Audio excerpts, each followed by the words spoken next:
very close actually. It's very close. Hello everyone!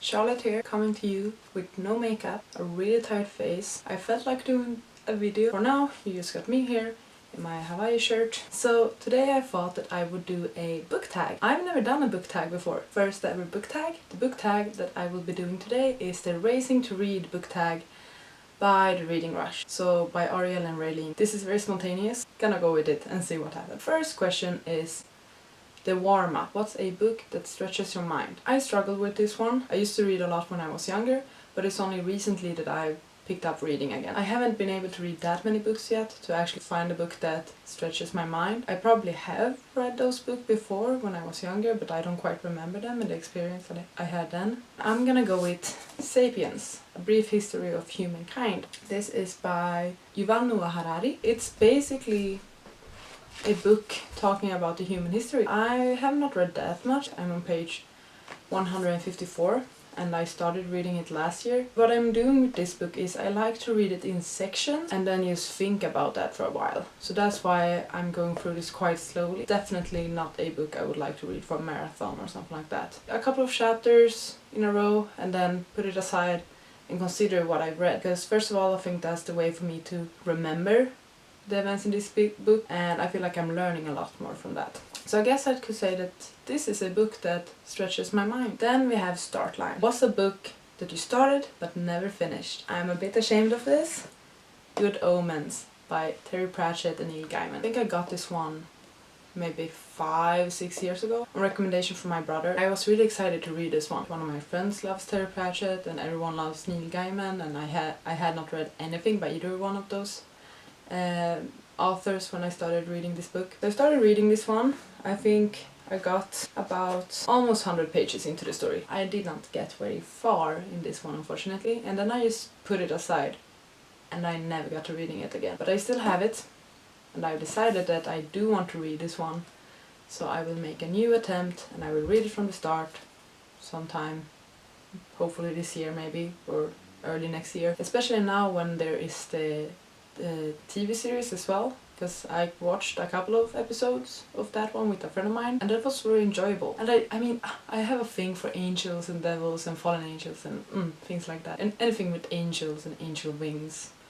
that's my weakness basically. I think I could like this one, but I just need to make a new attempt with it. Next question is for the start. What's a book that you read really quickly? And I have an easy answer for this one, because recently I participated in Becca's Bookathon, and for the Bookathon I actually finished one book in one day, and that was Wicked King by Holly Black. So this is a book I finished really quickly because I read it in one day, less than one day even, and I also really enjoyed it when I read it. I have a reading vlog for that Bookathon. I can perhaps share it somewhere or share it in my description. This is a book I read really quickly and I have now ordered the third and final book. I'm very excited about reading that. Next up we have for marathon. What's your favorite long book? I couldn't come up with an answer to this one. There was not like a specific one that stood out to me. I think I have a guess for this question though. I'm guessing that once Midnight Sun is released and I've read it, that Midnight Sun by Stephanie Meyer will be my favorite book.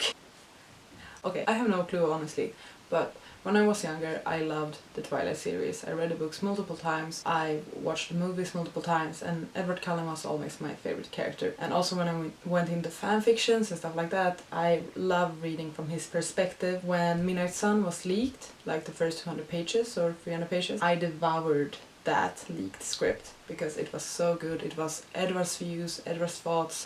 I'm so weak for that character. Everyone has their own opinion about Twilight and stuff. For me it's a happy place, truly. I'm just babbling.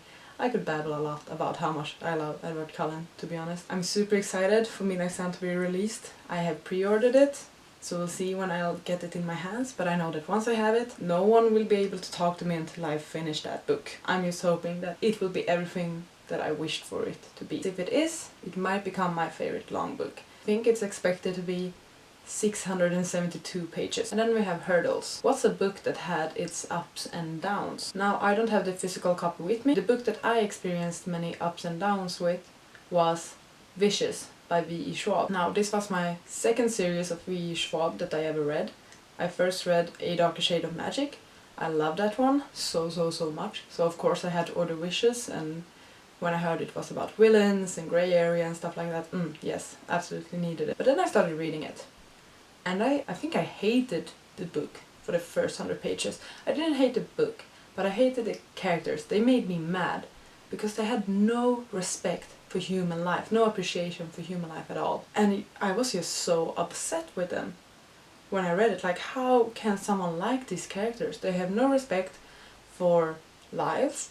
They are just jealous and envious of everyone and everything. They're very selfish. There's nothing relatable with those characters. But then once I got past the 100 pages mark and got more into the story, I really started liking the story. I especially liked how the story was told, because it's told from different timelines, I guess. And it all kind of just comes together in the end in a really nice way, actually. I really enjoyed the storytelling of the book, but at first I was just so upset. Here's this book I've been anticipating by this author I really, really like, and I don't like the characters. And I'm someone that prefers character-driven books. I like falling for a character. I want to see how a character develops and what their attributes are and how they act and stuff like that. That's what was interesting to me most of the time. And then we have finish.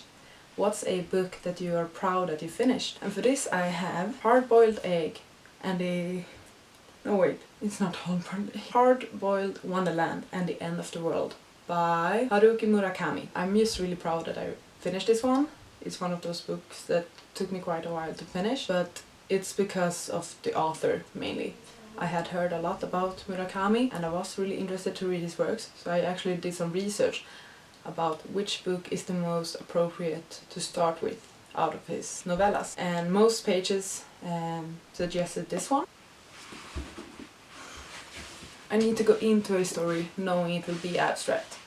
Otherwise I'll just get confused. 2 questions left and then my battery will die. So first we have Gold Medal. Best book you read during a readathon. And for this I will actually answer with Animal Farm by George Orwell. This book I bought as an ebook and it's like, I didn't rate it the highest. I gave it 3 points, or 3 stars. So it's not my highest rated book, but it's a book I keep thinking about ever since I read it.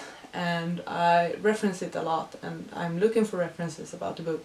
And it's just a book I'm very happy that I read. That's actually one of my favorite books that I read because of a readathon. Check it out if you haven't. I just really think a lot about this book, honestly. And then last question. Participation ribbon. An underrated book that you wish more people knew about or paid more attention to. And this is basically why I wanted to do this tag, because I wanted to talk about Assassin's Curse by Cassandra Rose Clark. This book is basically, oh, how do I even describe it? I just like it so much. It makes me sad to know that so many of the big booktubers that I look up to, none of them have read this book. If I go into the Goodreads, none of them have read it.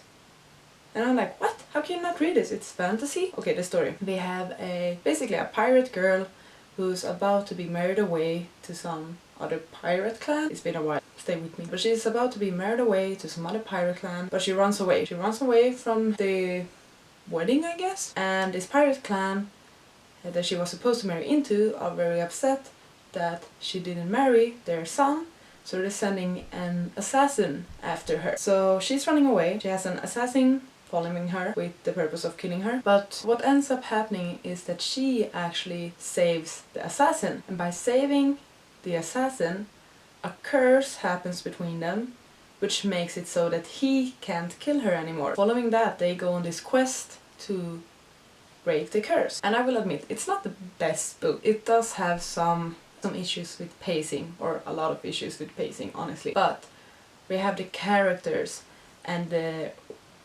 world and the magic and the development of relationship, and that's what I really enjoy about this book. I should probably do a reread of this book sometime soon, because I read it like 4 years ago, something like that, and I did really, really love it. But perhaps I have made it to be so much more in my mind than what it actually is, so I need to do a reread. Perhaps I should in the future do a reread of all of my favorite book series from a while back. So that could be Assassin's Curse, Hush Hush, Twilight, Gone. I'll have to see about that. So that was the Racing to Read book tag. Yeah. Thank you so much for watching, and I'll see you soon. Take care, okay? Bye! You gotta just go for it. Don't think about what comes after or what came